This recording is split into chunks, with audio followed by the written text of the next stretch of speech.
अरे आज मुझे इतनी शांति महसूस हो रही है कि बस पूछे मत। आहा। क्यों?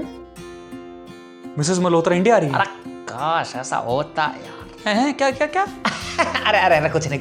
मैं शांति तो यूं कह रहा था कि यार अब तो तेरे सारे सवालों का जवाब मिल गया है ना, सब सवाल खत्म। आज तू चैन से रहेगा और मुझे भी चैन से रहने देगा तो मैं शांति से रहूँ आज तो। होए क्यों? क्या जवाब मिल गया? अरे अभी तो बहुत सवाल हैं। अरे यार इतने सवाल तो मोंटी की गर्लफ्रेंड भी ना पूछे जितने तू पूछ ले। देखो कल अनाउंस हुआ है free food for labour, rental accommodation और स्ट्रीट वेंडर्स के लिए लोन, है ना, अफोर्डेबल हाउसिंग। एक चीज़ और अनाउंस हुई है, वो है वो one nation one ration card, universal ration card जिसे बोलते हैं। पर मेरा सवाल ये है कि ये जो one nation one ration card, universal जो राशन कार्ड है, ये कोई नई बात तो है नहीं। ये जो उन्होंने इस तरह अनाउंस किया है कि एक नई चीज़ ला रहे हैं, ये पिछले साल जुलाई के आसपास 2019 में रामविलास पासवान जी ने ये बात उठाई थी। उन्होंने कहा था कि अगले साल जुलाई 2020 तक ये लागू हो जाएगा। मगर एक चीज़ सोचो, अगर मेरे पास उत्तर प्रदेश का राशन कार्ड है और मुझे राशन गुरुग्राम में चाहिए क्योंकि मैं यहाँ रह रहा हूँ इस वक्त, तो 50 दिन लग गए आपको ये डिसाइड करने में या ये सेटअप करने में। कैसी बात कर रहा है यार, हैं? इतनी सारी मिनिस्ट्री, इतने सारे सिस्टम में सबके परमिट परमिशन फलाना धिगाना नहीं हो जाए क्या काम? टाइम लगेगा हर चीज में। किसी की जान से ज़्यादा इंपॉर्टेंट है क्या?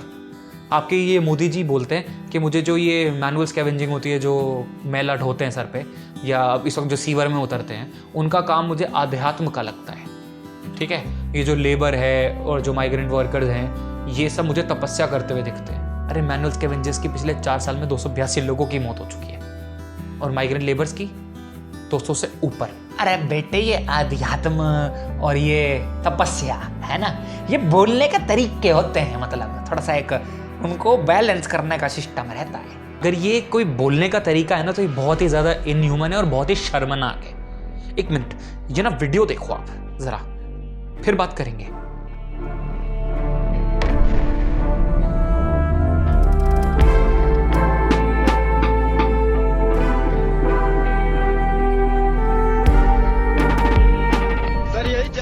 हमें हमारे प्रांत पहुंचा दिए जाए, लेकिन कोई नहीं सर। वोट लेने के बाद हाथ जोड़ेंगे, विनती करेंगे, मिन्नतें करेंगे और जब जीत जाएंगे ना तो हम लोगों को जैसे युवाओं पे लाठीचार्ज होगा। इसी अंगूठे से जीतते हैं वो लोग, ये अंगूठा देता है। कह रहे थे भाजपा सरकार बड़ी नीक है, कुछ नहीं नीक है, सब मुसलमान है, स्वार्थी है। अगर अभी भी इन लोगों का दर्द नहीं दिख रहा है ना, तो हम इंसान कहलाने के लायक ही नहीं है। शर्म आनी चाहिए, मैं अपने आप को इंसान बोलता हूँ। हाँ ठीक है, पर एक बात बताऊं, ये जो तू मौत का डेटा बता रहा है कोई सही थोड़ी है ना? ये जितने लोग रोड पे हैं, ये कोई रिसर्च थोड़ी हुई है इन पे। अभी तो सरकार पे कोई डेटा ही ना इसके बारे में। रिसर्च होएगी तो ही तो पता चलेगा। अरे रोड पे निकल जाओ, किस चीज़ की रिसर्च की जरूरत है? सब कुछ तो आंखों के सामने है। मैं बताऊं, मोदी जी और बीजेपी की सबसे बड़ी प्रॉब्लम ये है कि उनको ना बुद्धिजीवियों से, इंटेलेक्चुअल से ना प्रॉब्लम है। उन्हें ये हार्वर्ड वाले या पढ़े लिखे IIM वाले और JNU का नाम सुन के तो पतंगे लग जाते हैं। इन लोगों से ना दिक्कत है। ये अगर कुछ सजेस्ट करते हैं, बुद्धिजीवी अगर कुछ सजेस्ट करते हैं ना, कुछ सोच समझ के ही करते हैं, नहीं मगर उनकी बात माननी नहीं होती है। पर रो धोकर ना आखिरी में वो करना वही होता है, बट अपना नाम लेके कि हमने सोचा है। तो क्या करें? अबे पागल है, जो आदमी इस देश में जमीन पे उठ के आया है वही तो जानेगा देश की दिक्कत क्या है। आधे से ज्यादा देश तो गाँव में है, जमीन से जुड़ा हुआ है, तो एक जमीन से जुड़ा आदमी ही तो सिस्टम बिठा पाएगा पूरे देश का सही। पढ़े लिखे के जाने, बस यही तो दिक्कत है।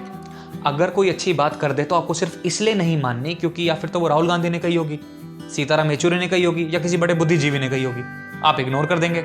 मगर उसे भुगतना किसको पड़ता है? गरीबों को। 20 लाख करोड़ का शोर मच रहा है देश में। 3 महीने तक 7,500 रुपए के आपके अकाउंट में नहीं डाल सकते हैं गरीबों के। सल्फेट समझ रखा है क्या? तमीज से बात करें। माफ करना, मैं गुस्से में इधर उधर निकल जाता हूँ। अरे सीधा पैसा कौन देता है यार?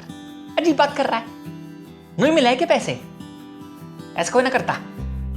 अब धंधे ने पैसे मिले हैं, अब धंधे शुरू होंगे, सबने अपनी अपनी सैलरी मिलेगी, महीने भर बाद पैसे आ जाएंगे सब पे। हाँ हाँ बिल्कुल, काम चलेगा, लोगों को नौकरी मिलेंगी। 50 दिन तक तो भूखा आराम से रह ही सकता है गरीब, है ना? इंसान तो होता ही नहीं है वो। कैसी बातें हो रही हैं यार देश में। उसको जरूरत आज है, उसको अभी चाहिए। अब आप काम खोलोगे, वो सैलरी का इंतजार करेगा 1 महीने तक, तब तक क्या करे वो? आपको पता है एक सर्वे से पता चला है हिंदुस्तान का गरीब ना खाना कम खाने लगा है। वो बचा रहा है खाना आगे आने वाले टाइम के लिए, क्योंकि आगे खाना नहीं है उसके पास। कितनी शर्मनाक चीज है ये। 50% लोग कम खा रहे हैं। वैसी जो उनकी कैलोरी इनटेक थी वैसी कुपोषण में थी, वैसी वो कम खाना खाते थे। आपको पता है देश में गरीब जो हैं पहले से ही कुपोषित हैं और अब और ये बड़ी दिक्कत खड़ी होने वाली है। सोचो किसी देश में रहते हैं, वहां लोग खाना सिर्फ इसलिए कम खा रहे हैं क्योंकि उनके पास आगे के लिए खाना नहीं है, वो बचा रहे हैं। यार मुझे कुछ नहीं समझ में आ रहा यार, मन मानने को तैयार ही नहीं है कि सब हो रहा है, पर नकार भी नहीं सकते, सब कुछ आंखों के सामने हो रहा है यार। पर एक बात बताऊं यार, पैसे नू ही नहीं आते, ये यूं ही देने वाली चीज ना है, पेड़ पे हो गए हैं कि पैसे। अच्छा, आप भी यही बोलेंगे कि पैसे पेड़ पे थोड़ी उगते हैं, ऐसे ही कैसे दे दें? जब देश में पैसे की कमी हुई थी, कैश लिक्विडिटी की कमी हुई थी कुछ टाइम पहले, आपको याद होगा सरकार ने 1,76,000 करोड़ रुपए आरबीआई से लिए थे ताकि वो इंडस्ट्रीज में बांट सके और लिक्विडिटी शुरू हो, यानी कि कैश का फ्लो शुरू हो जाए। किस किस को गवर्नर की चेयर से हटाया गया था ये भी जाहिर ही है, सबको याद है, मीडिया पे भी आया था, अखबारों में भी छपा था, हर जगह ये न्यूज थी। पर आज जब गरीब को पैसा चाहिए तो क्या उनके अकाउंट में पैसा ट्रांसफर नहीं हो सकता है? आज उनको कैश फ्लो की जरूरत है, उनकी जेबों में पैसे नहीं है। एक बार ना इनके चेहरे देखो, इनके दर्द को महसूस करो, शर्म आ जाएगी। खैर, अगर आपको हमारी वीडियोस अच्छी लगती हैं तो आप हमारे चैनल एशियाविल हिंदी को यूट्यूब पे प्लीज सब्सक्राइब करें, फेसबुक पे जाके लाइक करें और इंस्टाग्राम पे जाके हमें फॉलो करें और वीडियो को जितना हो सके उसे शेयर करें और हमारा जो ये मैसेज है हर किसी तक पहुंचाएं। तब तक के लिए जय हिंद।